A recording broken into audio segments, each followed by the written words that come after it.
আরজিকর কাণ্ডে তোলপাড় গোটা রাজ্য। আরজিকর কাণ্ডে সিবিআই চার্জশিটে মেন অভিযুক্ত হিসাবে নাম সিভিক ভলেন্টিয়ার সঞ্জয় রায়ের।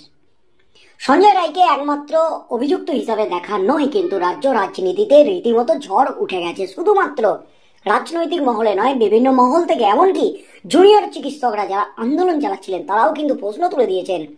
যেভাবে ঘটনাটি ঘটেছে সেটা একজনের পক্ষে কখনোই সম্ভব নয়, ওর সাথে আরো কয়েকজন জড়িত ছিল। সিভিক ভলেন্টিয়ার সঞ্জয় রায় যে ছিল তার একাধিক প্রমাণ কিন্তু মিলেছে সিবিআইয়ের কাছে, সিবিআইয়ের তদন্তে। এবং সঞ্জয় রায় নিজেকে নির্দোষ বলে বারবার দাবি করলেও সেই দাবি যে ধোপে টিকবে না, কারণ সিবিআইয়ের হাতে 11 দফা একেবারে তথ্য, 11 দফা প্রমাণ কিন্তু আছে যে সঞ্জয় রায় অভিযুক্ত। তার মধ্যেই কিন্তু সিবিআই তদন্ত চালিয়ে যাচ্ছে। সিবিআই কিন্তু দাবি করেছে, আমরা বলিনি যে সঞ্জয় রায় একমাত্র অভিযুক্ত, যে আর কেউ ছিল না সেটা কিন্তু আমরা বলিনি, তদন্ত কিন্তু চলছে। আর এবার কিন্তু সেই তদন্তি একেবারে চাঞ্চল্যকর মোড়। এবার কিন্তু নয়া সূত্র সিবিআইয়ের হাতে। আরজিকর কাণ্ডের নয়া সূত্রের খোঁজে একেবারে মরিয়া সিবিআই, আর সেই সূত্র কিন্তু এবার পেয়েই গেল সিবিআই। এবার তলব একেবারে প্রভাবশালী এক পুলিশ অফিসারকে তলব করতেই কিন্তু রীতিমতো শোরগোল পড়ে গেছে গোটা রাজ্য জুড়ে। কারণ এই আরজিকর কাণ্ডে একদিকে যেমন একাধিক পুলিশ আধিকারিক, অন্যদিকে একাধিক চিকিৎসককেও কিন্তু জেরা চালিয়েছে সিবিআই। 128 জন যে সাক্ষীর তালিকা আছে সেখানে কিন্তু একাধিক পুলিশ আধিকারিক সহ, একেবারে প্রভাবশালী আধিকারিক সহ একাধিক চিকিৎসকের নামও কিন্তু আছে। তাদের জেরা চালিয়েছে, তাদেরও আদালতে হাজিরা দিতে হবে, যে সাক্ষ্য গ্রহণ প্রক্রিয়া চলছে। আর তার মধ্যেই কিন্তু সিবিআইয়ের হাতে একেবারে নয়া চাঞ্চল্যকর সূত্র, তাতেই কিন্তু রীতিমতো শোরগোল একেবারে গোটা রাজ্য জুড়ে। আরজিকরে খুন এবং ধর্ষণ মামলায় শীঘ্রই চার্জশিট পেশ করা হতে পারে অভিজিৎ মণ্ডল এবং সন্দীপ ঘোষের বিরুদ্ধে। তবে তার আগে এবার অন্য এক পুলিশ আধিকারিককে তলব করল সিবিআই। রিপোর্ট অনুযায়ী সোদপুরের ঘোলা থানার প্রাক্তন আইসি কৌশিক সরকারকে তলব করা হয়েছে আরজিকর মামলার তদন্তের স্বার্থে। আরজিকর কাণ্ডের সময় তিনি ঘোলা থানার দায়িত্বে ছিলেন, তবে এখন তাকে বদলি করে হুগলিতে পাঠানো হয়েছে। 9 আগস্টের সেই রাতে নির্যাতিতার দেহ বাড়িতে পৌঁছানোর পর কি কি ঘটেছিল সেই সব ঘটনাক্রম জানতে তলব করা হয়েছে কৌশিক সরকারকে। উল্লেখ্য, এর আগেও কৌশিক সরকারকে তলব করেছিল সিবিআই।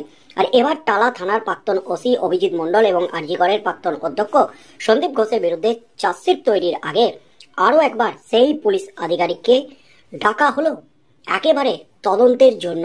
আর এই পুলিশ আধিকারিকের নাম কি অভিজিৎ মণ্ডলই বলেছেন, কারণ অভিজিৎ মণ্ডল আরজিকর কাণ্ডে, খুন এবং ধর্ষণ কাণ্ডে প্রত্যক্ষভাবে জড়িত না থাকলেও পরোক্ষভাবে যে জড়িত, তথ্য প্রমাণ লোপাট যে করেছিলেন সন্দীপ ঘোষের সাথে হাত মিলিয়ে, সেই সমস্ত তথ্য, সেই সমস্ত প্রমাণ কিন্তু সিবিআইয়ের হাতে এসেছে। কারণ তাদের মোবাইল ফোন সহ একাধিক ডিজিটাল নথি, একাধিক ফাইল দেখে কিন্তু সেই তথ্যই হাতে পেয়েছে সিবিআই। আর সেখান থেকেই কিন্তু আরও এক নতুন পুলিশ আধিকারিকের নাম কৌশিক সরকার, আর তাতেই কিন্তু রীতিমতো শোরগোল রাজ্য জুড়ে।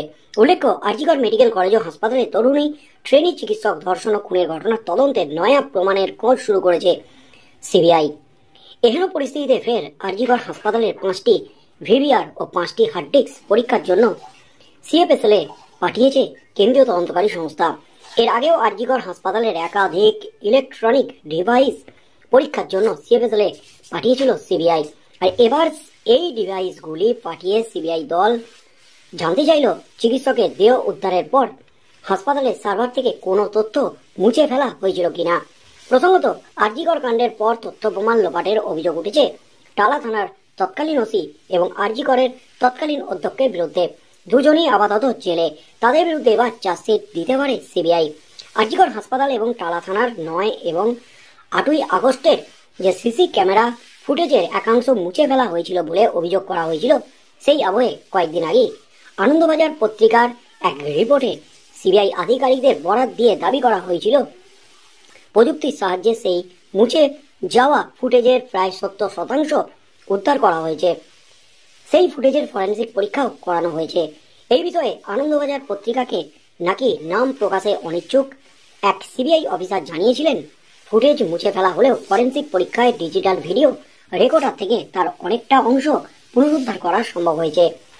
সেই পদ্ধতিতেই আরজিকর কাণ্ডে অনেকটা মুছে ফেলা ফুটেজ উদ্ধার করা হয়েছে। এই আবহে সেই সিবিআই আধিকারিকের কথায় তরুণী চিকিৎসক খুনে যে বৃহত্তর ষড়যন্ত্র ছিল এবং সেই পরিকল্পিত অপরাধকে যে ধামাচাপা দেওয়ার চেষ্টা করা হয়েছিল সেটা অনেকটাই পরিষ্কার। এদিকে সিবিআই আধিকারিকের বরাত দিয়ে আনন্দবাজারের সেই রিপোর্টে দাবি করা হয়, তদন্তের অগ্রগতি বুঝে এরপর সন্দীপ ও অভিজিতের বিরুদ্ধে চার্জশিট দিতে পারে সিবিআই। দাবি করা হচ্ছে যে চার্জশিট খুন, ধর্ষণের বৃহত্তর ষড়যন্ত্র এবং তথ্যপ্রমাণ লোপাটের বিষয়ে গুরুত্বপূর্ণ বেশ কয়েকটি তথ্য উল্লেখ করা হবে। আর তার আগে এবার ফের সিএফএসএল এ পাঠানো হলো ডিভিআর এবং হার্ড ডিস্ক। অপরদিকে গত 8ই আগস্ট গভীর রাতে হাসপাতালে বিভিন্ন জায়গায় ফুটেজ এবং অভিযুক্ত সঞ্জয় রায়ের গতিবিধির ফুটেজের আরও কিছু তথ্য বিশ্লেষণ করছে সিবিআই। এছাড়াও সন্দীপ এবং অভিজিতের ফোনের কল লিস্টের ফরেন্সিক রিপোর্ট মিলিয়ে দেখছেন তদন্তকারী অফিসাররা। আর এর থেকেই নাকি বৃহত্তর ষড়যন্ত্র এবং অপরাধ ধামাচাপা দেওয়ার চেষ্টার সূত্র হাতে পেয়েছে সিবিআই। আর সেই সূত্র হাতে পেতেই কিন্তু এবার একেবারে তোলপাড়। সেই সূত্র হাতে পেতেই রীতিমতো ঝড় উঠে গেল।